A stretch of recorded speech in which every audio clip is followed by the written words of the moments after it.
Hi, everybody. Welcome. I'm Aleeza Ben Shalom. This is Sarah Zoldan. We're so excited to be here with you tonight. And we are talking all about the boy or the girl next door and why it's time to go on a date and to give them a fair try. And if you're thinking, yeah, been there, done that, thought about it, I did try it, I didn't try it, right? You've got all these things going on. Obviously, you're here. So you're here to get another perspective and for us to schmooze a little bit about this and to open up the conversation. Before we do that, I want to say a tremendous thank you, as always, to our sponsors. Fast Pass to Love with Jessica Fast is an amazing matchmaking service that helps you and all singles who are looking for their soulmate. You can be a customer, you can be a client of hers, or you can just be in her free database. And if she has a client that's a perfect match, she is going to match you up. And also a special thank you to JIC, who is our other sponsor. They do phenomenal events all the time. They are on Facebook, they have in-person events, they have virtual Zoom events, they are doing things in Tel Aviv, they're doing things in New York, and just all across the world. So if you do not know anything about JIC, you should check them out because they are phenomenal. And we are so grateful to have such awesome partners. And as always, we are Marriage Minded Mentor. We are here to help you get over your hurdles and under the chuppah. So let's dive in and let's talk all about this boy or girl next door. Okay, first of all, how many of you, by a show of comments in our chat who are live here with us, how many of you have thought about dating the boy or the girl next door at some point in your life, anytime, you know, in your teens, in your 20s, in your 30s, in your 40s, in your 50s plus, right? How many of you have thought of dating? When we say next door, do we literally mean the house next door? No, we mean in your neighborhood. We mean that person that's like right there, that is so familiar to you. How many of you have actually thought about it or actually dated that person next door? Sarah, you and I, we absolutely have. So why is it a good idea to date that person? And also, how long did it take you to do that, right? I don't know about you, Sarah, but I did date that person next door, but it was like years. And it wasn't until we moved away from that area that I actually became open to the idea or even thought of dating that person. And although it wasn't my husband, that's not who I married, it was a really great idea for a match. Why? Why are these ideas such a good idea? So I'm going to give you a few reasons, and then I'm going to let Sarah marinate and think about this a little bit. And then anything that I don't cover, she's going to cover, and she's going to give you a few good reasons also. So, by the way, Sarah, I'm noticing your fabulous dimples when you're smiling. I don't know that I noticed your dimples before. So cute. Okay, so this boy or girl next door, here's the deal.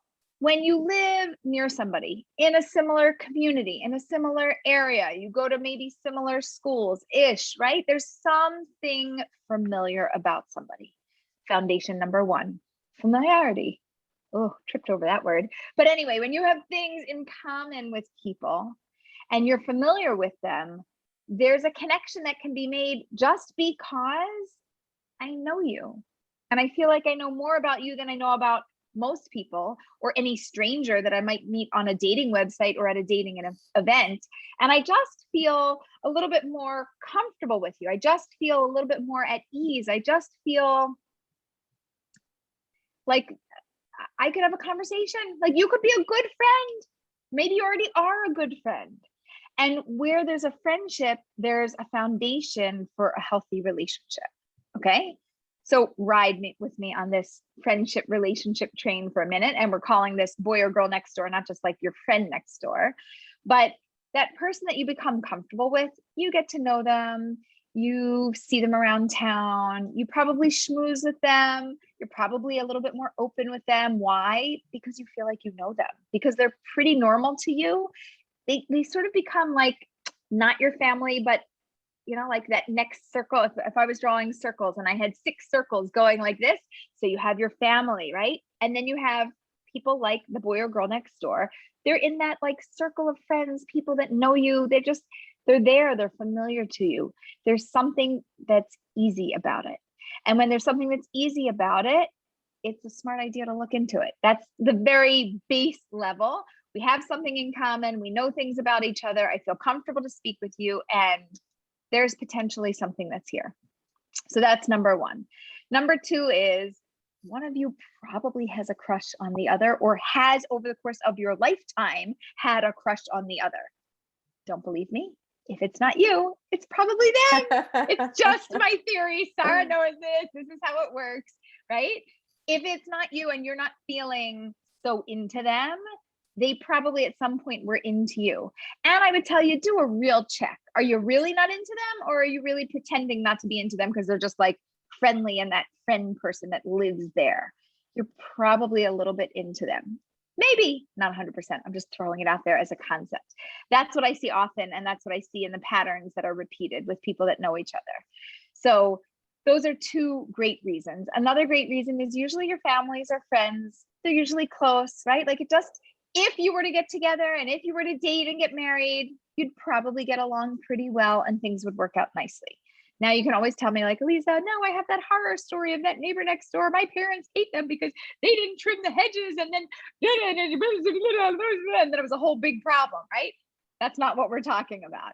We're talking about somebody that you just know, whether it's an acquaintance or somebody who's a boy or a girl next door who's just a friend or friendly face or something like that. Or even as we age up, right? Doesn't matter what age and stage, 30s, 40s, 50s, 60s, 70s plus, right? You still have that neighbor down the hall, that somebody that you see in the elevator, that person that you see at the grocery store or walking down the street or picking up their mail. And you might wonder about them. And the thing is, they might also be wondering about you. So my strong advice is if there's an ounce of interest, which really just means a teeny weeny little something like, oh, I'm curious, maybe Aleeza said I should look into this, so let me do that. And if you have nothing else that's running in your life right now with dating, if there's nothing else that's like more exciting that's happening, so start local, right? Start local. That's where we start first. When we give tzedakah, when we do the mitzvah and we help others, where do we start? Should we just start with the whole world and donate to people across the world? No. We start local. Why?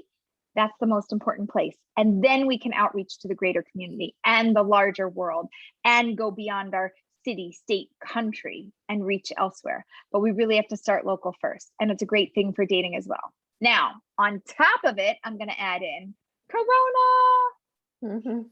Date local. It should be like Corona. It should be like the best advertisement for why to date the boy or girl next door. Who wants to get on a plane and go even an hour away? There's like an unbelievable mess of things that are happening. And it's so complicated to get a long distance relationship going now, which, by the way, we have plenty of webinars on how to do that. So check back in our archives. But there's plenty of ways to date long distance. But if you don't have to, please don't. Please.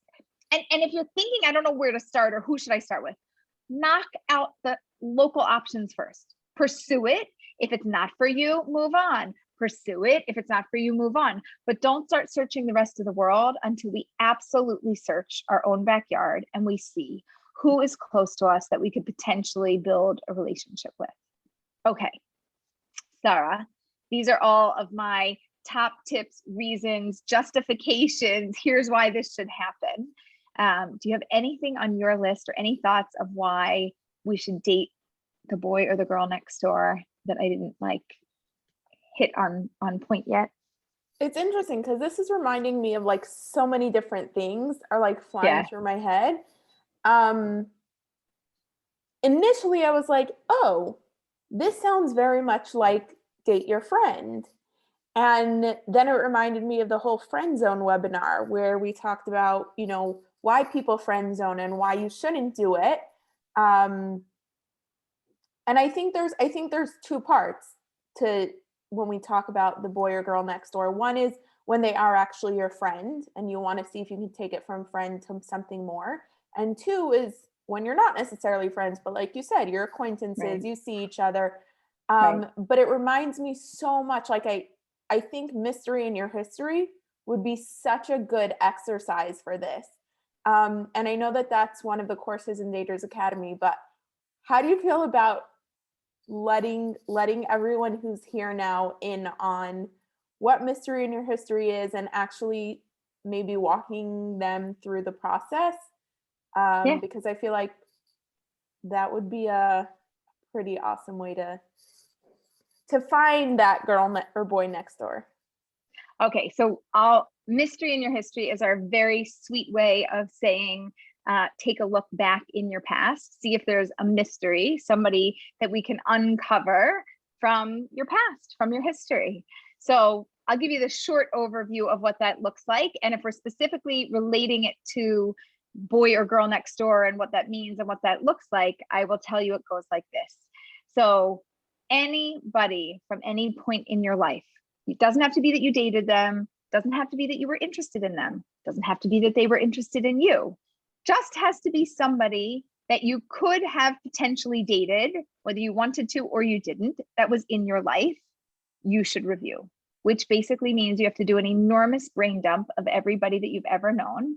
And specifically for this exercise, we're really talking about these, boy or girl next doors. So you can specifically think about where you've lived, or even if you were at summer camp for a summer, right? Living at summer camp, right? You could think of those people as like the boy or girl next door, or any type of program that you were on where you were living or away for a weekend or something where somebody becomes a little familiar to you. It's just a great way to do this. So what we do is we first go through a memory jog, and we literally go through ages and stages, like, birth up until 5 years old.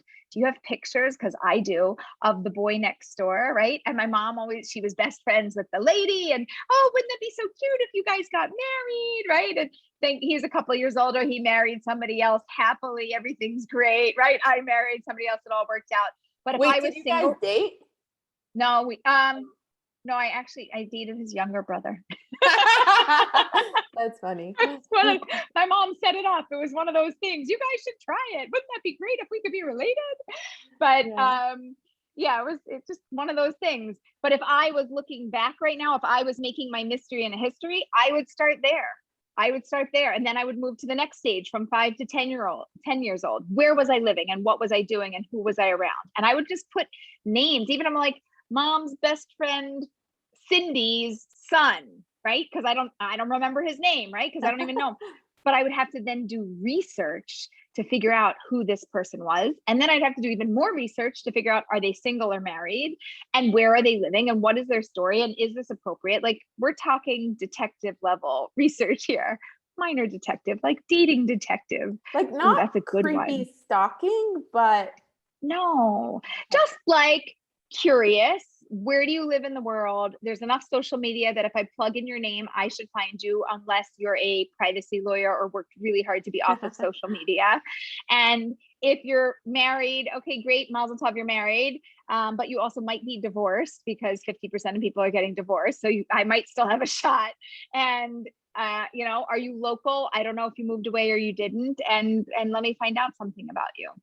And it's not creepy stalkerish. It's like, it's a mystery from your history, which has such a very sweet sound to it and a very nice ring.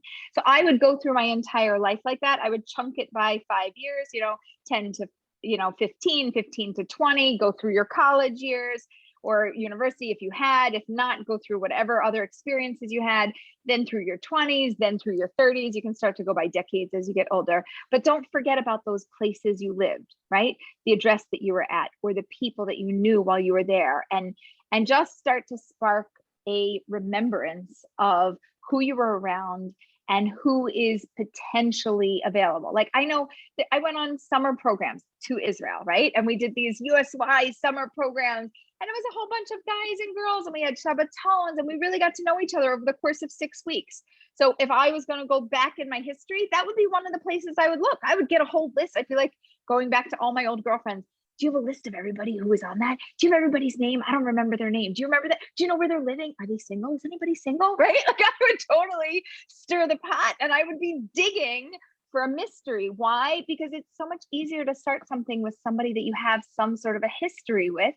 You have something to talk about. You usually have some common interests. You have just a baseline of connection, which makes a relationship so much easier than meeting somebody online and being like, hey, what's up? That's cool. I heard you like to go skiing. Yeah, me too. Where do we go with this? It's difficult to get a conversation going. So I am a big fan of digging into your past and seeing what we can uncover and to see if we can find a mystery, because mysteries, it's exactly that. Doesn't that word sound mysterious? Doesn't it sound like intriguing? Right. Thanks. That's the word. It's intriguing. It's totally, ooh. And if you are one of those, you are going to tell me, Aleeza, there's nobody. Everybody tells me, oh, of course, if there was somebody, I would have found them by now. No. Because when people make this list, there are always 20 people on the list and they're like, I didn't even remember them. You mean from first grade, like the cute boy that sat 3 seats away? You want me to find out what his name is and where he lives? I don't even know anything about him. We were in first grade, Aleeza. Yes. Why not? Well, is it better that you should find mystery man or woman on JDate or JSwipe or on any of these applications? I feel like it's appropriate right here to mention that my grandparents were in first grade together. I think first through fifth, until they separated the boys and the girls. Yep. That's so cute. Mm-hmm. Mystery in your history. Thank you for proving my point. We did not plan this, by the way. Nope. We only pre-planned the title and the subtitle. Nothing else is planned about the webinars together. That's so cute, Sarah. That's really adorable. Yeah. I love that.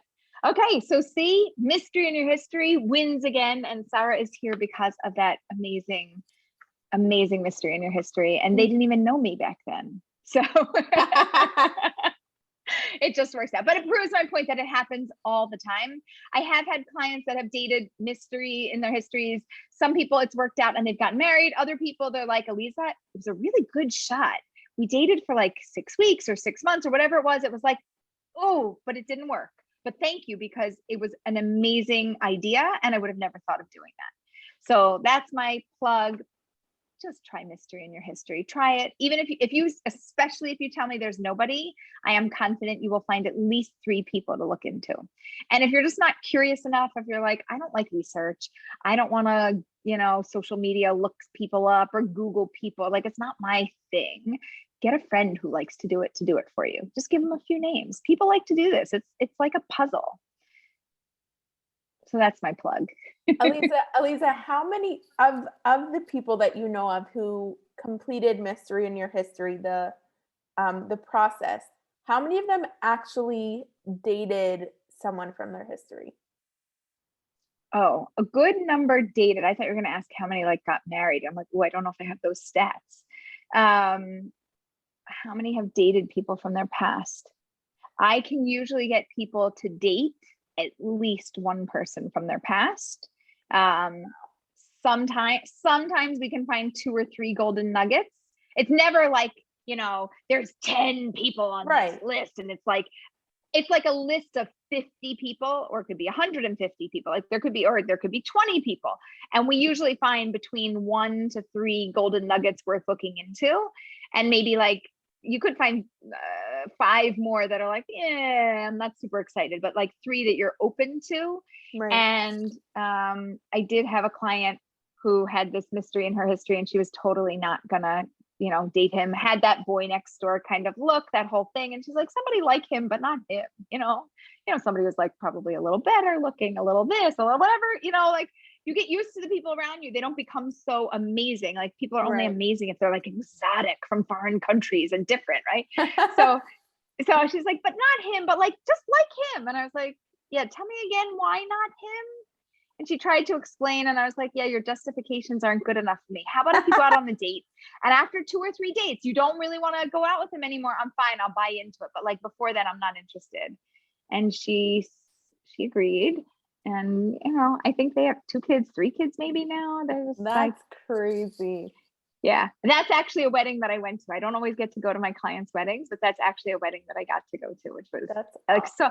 So the nachas that you feel, the joy and it's just unbelievable. People do you do matchmaking? How do you match people up like that?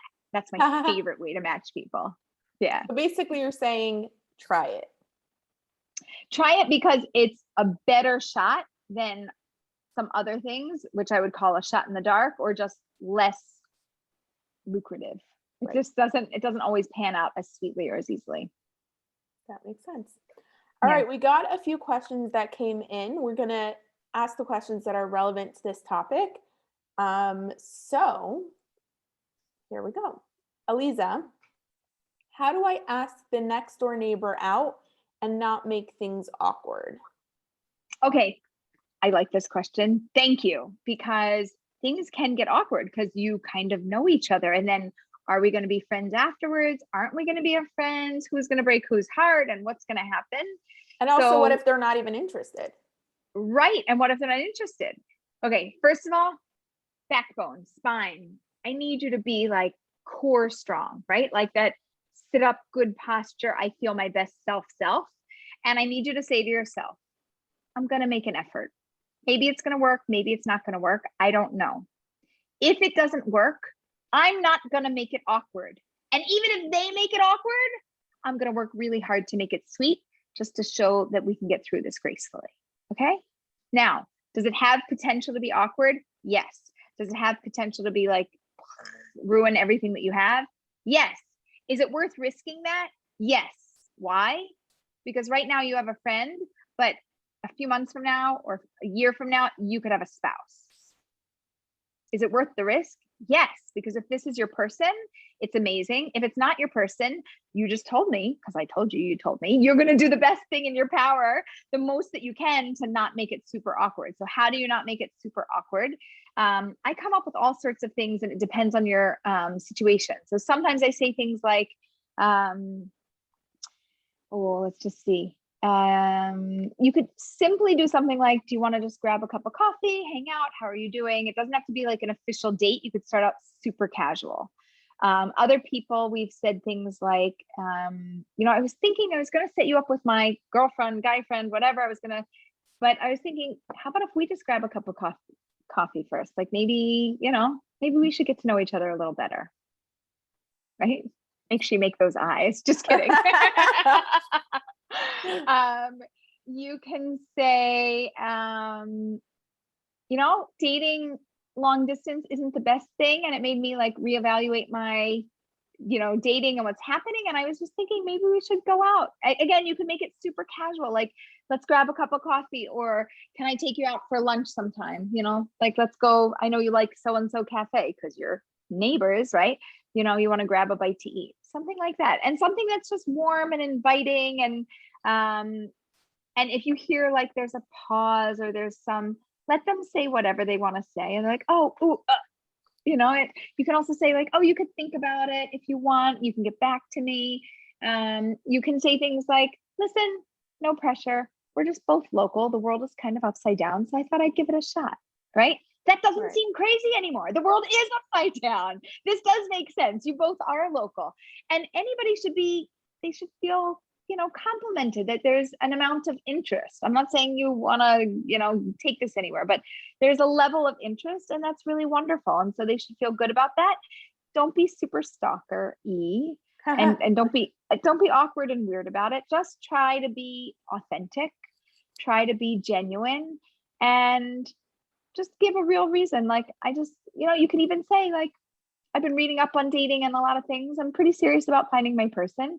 And I heard this was one technique, and I never really tried it before, but I figured, hey, I'd give it a shot. Blame it on me, right? Like, it doesn't matter. Just throw it out there in a way that you think somebody can handle it. You could take that method. It might be a little more awkward if you like really mention my name and do that, but I'll take the rap. You're like, she told me I'm supposed to do this. She made me do this. It's my homework. Go complain to her, like just email her, coach@marriagemindedmentor.com. She'll just, she'll tell you it was really her. See, it's not my fault. And then afterwards, by the way, like, not to make it awkward, make sure if they say no or not interested or anything that's just not for them, make sure the next time you see them, hi, how are you doing? Good to see you. Good. And then go about your merry way. Like, don't prolong it. Super friendly, warm, and engaging, but then like give them their space, move on, so they could see, oh, we're normal again. Oh, it's normal. Like, oh, poof, we magically forgot about that and we moved on. Great, because if it's not there, you should just magically forget about it, move on, and not make such a big deal out of it. I really, really like that. And I think there are some great tips in the Friend Zone Frenzy webinar. And so this is just me being straightforward.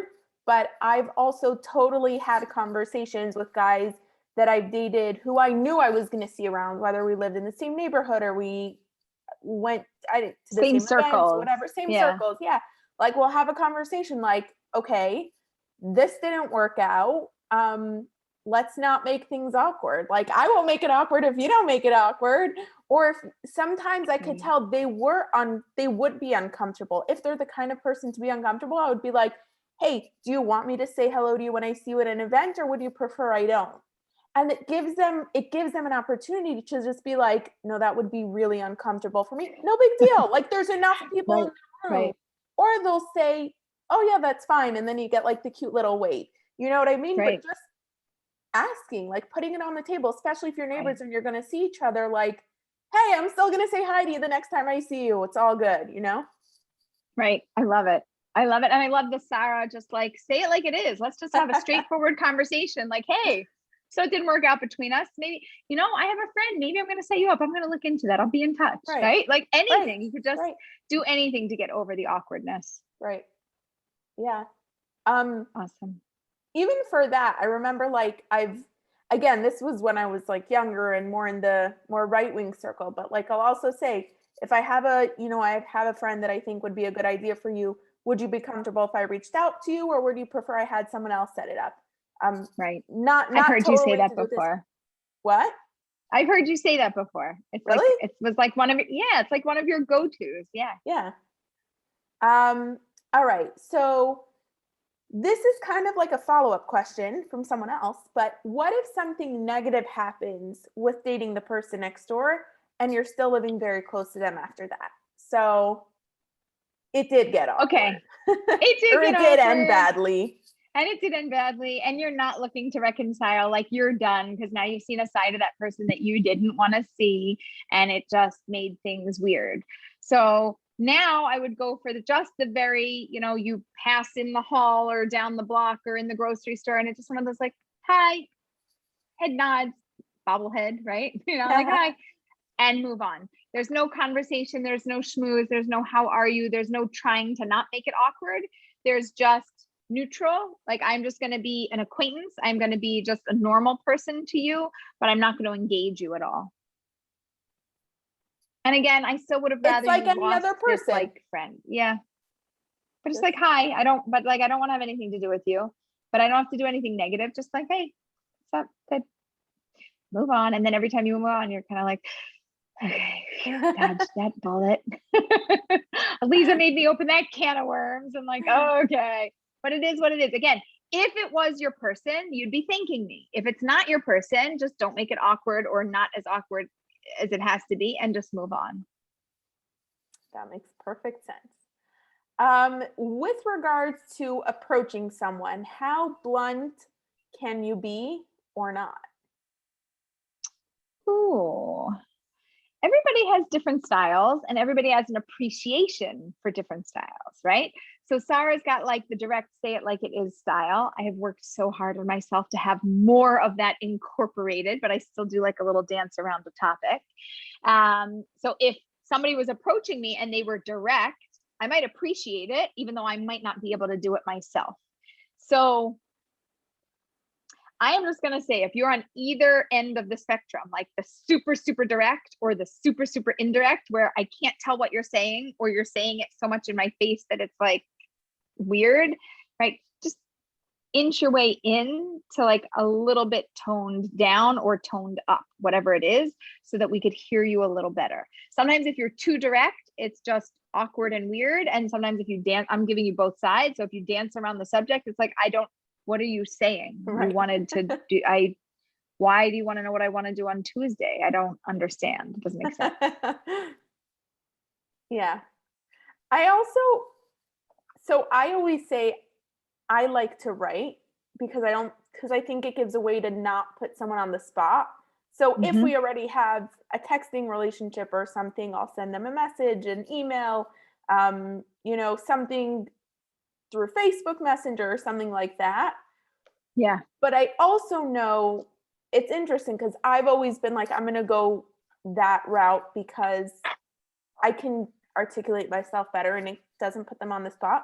But I also Right. know that I prefer communicating through writing, whereas someone else who prefers communicating through like verbally might be like, well, that's weird. If they were serious, why wouldn't they, you know, Right. whatever. The point is not to overthink it, but do whatever makes you feel the most comfortable. Yeah. I agree. All right. This one is not 100% related, but we're going to make it related. Why do people insist well, it is related because it's about the boy or girl next door. Why do people insist on sparks flying on first dates or even pre-first date before moving forward with something serious or something that could potentially be serious? Okay. Okay. So yeah, it is, boy or girl next door related, because when you're looking for something, you're like, well, if I was interested or they were interested, like we would have done something. There would have been that spark. There would have been that chemistry. Something would have been happening. Right. So long and short answer is that the spark isn't always a positive. Like it's sometimes a false positive, right? It's like, woohoo, and you're like, yeah, things are good, but it's actually a false positive. It's really actually not a person for you, but you're having an amazing time for whatever reason. So that we want it because we've been trained on it. We've all been trained on the spark.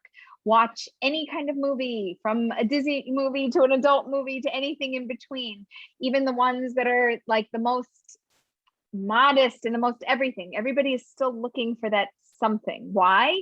Because we want to feel, the spark is like, I want to feel love inspired.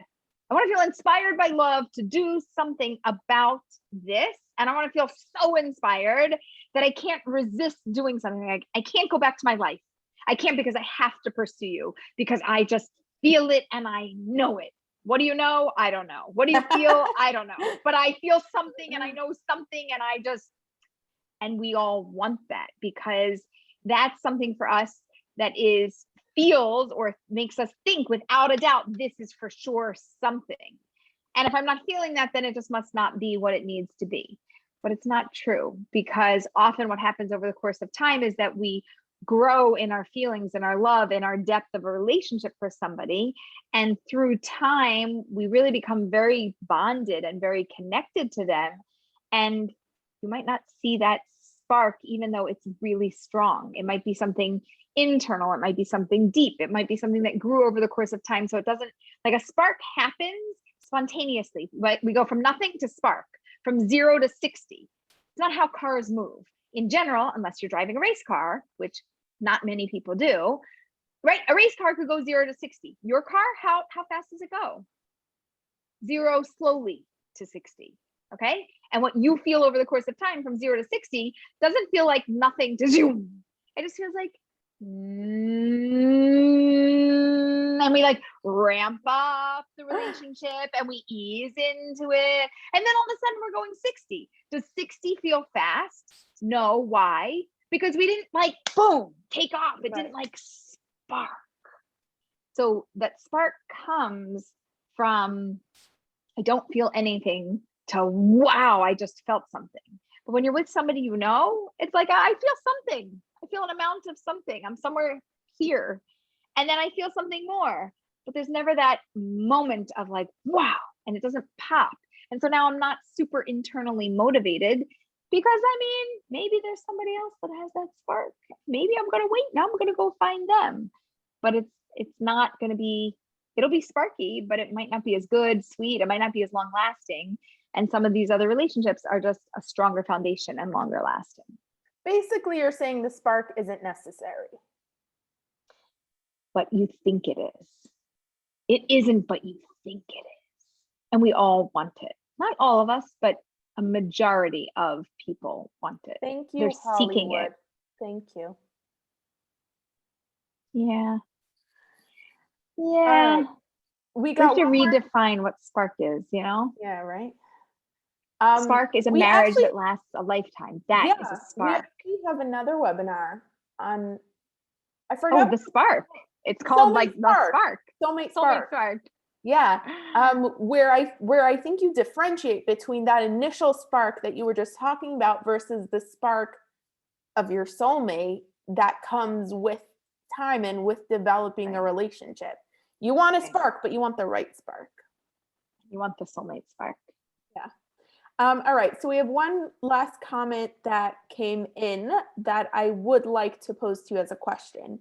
So I grew up in a Haredi setting, and all the guys I dated or had a crush on are married. Now I'm divorced and 45, living in South Africa, and feel very sad. It seems like there's no one for me to date. Can you talk to how mystery in your history could potentially work for this woman, even if all the guys she dated or had a crush on are married? Okay, so let's take out all the guys you dated or that you had a crush on. Let's go through the list of guys who liked you or had a crush on you, or guys who you knew, who you didn't have a crush on, but who could be a potential somebody because they were within your range. So we're not only going for people where you had interest or where there was something driving you. We're going for initially anybody from your phone book, old time, good old phone books, your email list, your whatever list that you have, your old school list, your old camp list, your old friend list, your anything list. We're going for anybody that exists in your history, right? A mystery in your history is not with somebody who you had a spark with only. It's with anybody who you know from your past, period. Anybody from any location, from any point in time in your life. That means you've met a lot of people. Like if you would ask me that and you're like, Aleeza, do you mean that time that I was on the plane and I flew next to somebody and like this human being because I met them? Well, if you don't know their name, if you don't know anything about them, if there's no way to find them, we can't do anything about that. But potentially that would be a mystery in your history. And if we were going through, like if we were looking at the video of your lifetime, we would have gone through and gone, oh, there's an opportunity. And you're like, 2 rows over? The one in 6J? Him? Yeah, him. I don't know. Why? Because but I needed a little more relevant than that. I needed to be somebody that 6J, who used to live next door, who used to date your friend's, best friend's neighbor's cousin from out of town. And then they broke up and then it didn't work. And then you never heard of them and you haven't thought about them in 30 years, right? That's the kind of thing that we're looking for.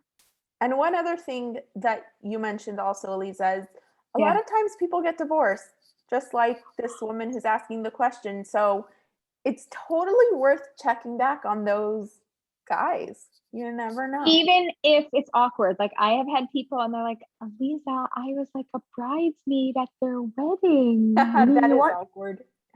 Yeah, but he's now single and you're not single. Right. It's worth looking into. It might be, again, like I'm not saying 100% do this. If you're telling me this is wrong, this is not for you, you have these reasons, but I'm not saying that. I'm saying this is something to think about that we don't normally think about. We normally go, somebody open their black book, find me a name, matchmaker, find me my match.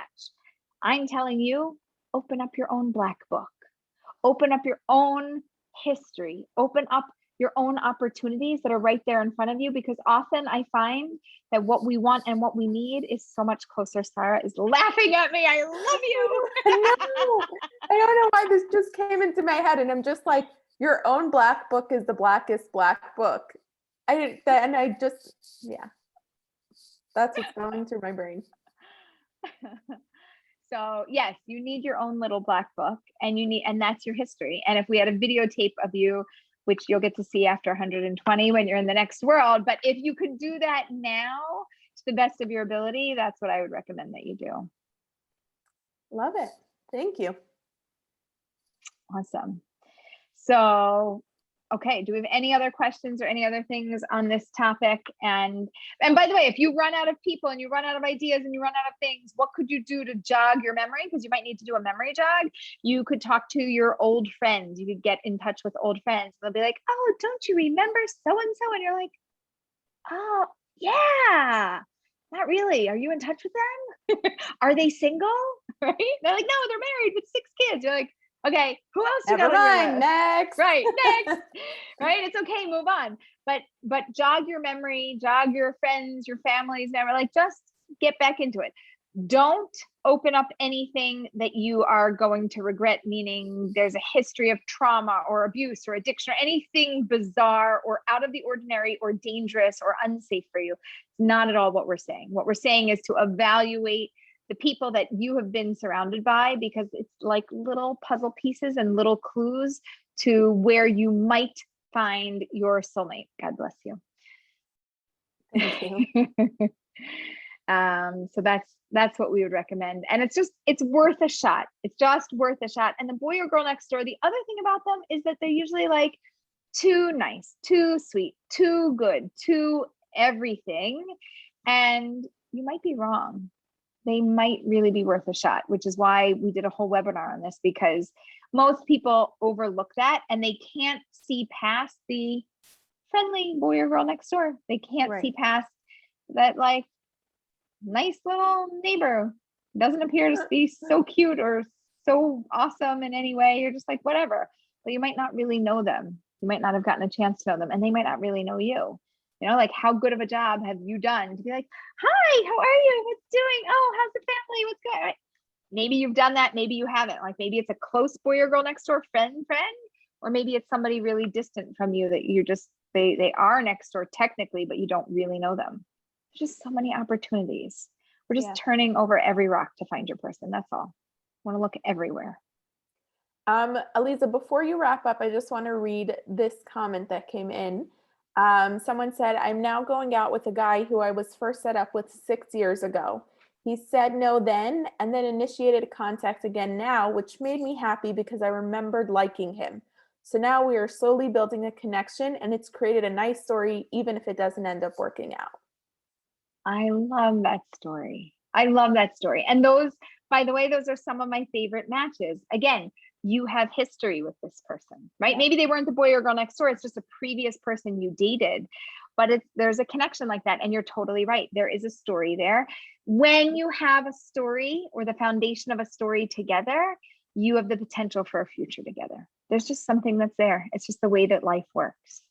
So thumbs up by me. Good job. And I wish you all the best. And I hope that it works out. And either way, write to us, tell us, coach@marriagemindedmentor.com. Tell us what happens at the end of the story, because we like to know. All right. Awesome. Any last minute questions, follow-ups, any details, anythings? That was a question for you. My question was for you. Me? Oh, I'm asking everybody else. No, I think that's it. I don't want people to get confused, to be like, oh my gosh, I had this person in my life and they were so toxic. And are you telling me I should go out with them again? No. This is just like the sweet boy and girl next door, like the one that's like nice or not exactly the cutest thing you've ever seen, or, you know, and you're just like, that person, you want me to give them a chance? I do.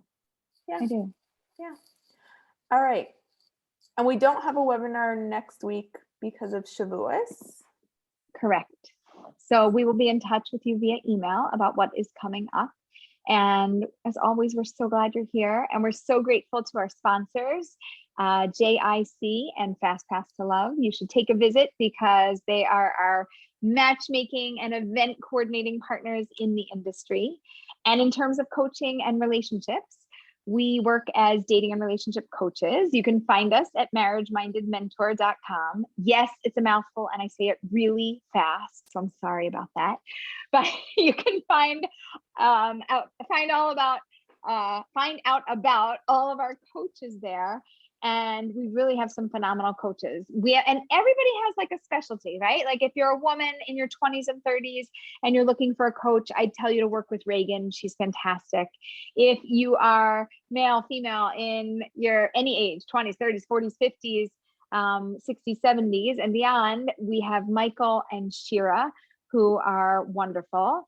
If you're looking for a personality analysis, like a Jewish-based analysis of who you are and what's going to be good for you and why, and even comparing past relationships and what's worked and not, and like understanding it and breaking all of those things down, you definitely want to work with Leah. She is phenomenal at pulling together this whole picture of what you're looking for. And then we also have Alana, who is great with matchmaking with couples that are in a dating situation or trying to figure out what to do, and things are really complicated, or there's just bigger things going on. She is a great matchmaker. And we have lots of more good things coming from Marriage Minded Mentors. Stay tuned and updated. We have events, we have special programs, and we have a lot of good things coming your way. So we look forward to hearing from you, and we'll see you soon. All the best. Bye.